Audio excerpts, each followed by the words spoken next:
तरफ से नवरात्रि की हार्दिक शुभकामनाएं। डीजे प्रिंस बाबू। कोहिला जब पलम पूजा करे लागेला पहले से जेबवे तू धरे एकदम से कंजूसे बारा का। कोहिला जब पलम पूजा करे लागेला पहले से जेबवे तू धरे भर बाट पर सदिया छपा के लिहा के रवा का करिया चपा के लिहा के रवा का करिया चपा के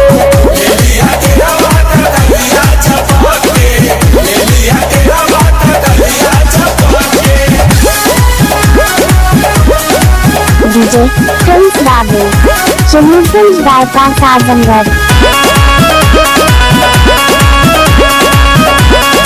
डीजे प्रिंस बाबू चुन्नीगंज बाईपास आजमगढ़। रोरी घुआ न संग दिया हाथ अढ़ौल के ही लिहा जितना बताओ तनी तू ले लिया भुलैया मन। रोरी घुआ न संग दिया हाथ अढ़ौल के ही लिहा मेरी मनी है लाई गवाह के लिहा के रवा का करिया चपा के लिहा के रवा का करिया चपा के।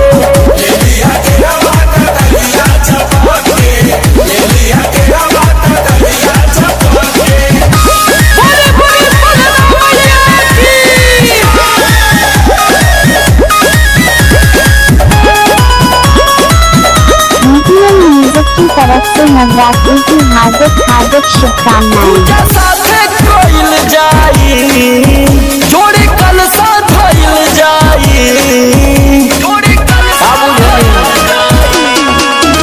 पूजा साथे कोइल जाई जोड़े कलसा धइल जाई समाना लोग के गाना पना चबला पाके लिहा के रवा का करिया चपा के लिहा के रवा का करिया चपा। बाबू चुन्नीगंज बाईपास आजमगढ़। म्यूजिक की तरफ से नवरात्रि की हार्दिक शुभकामनाएं।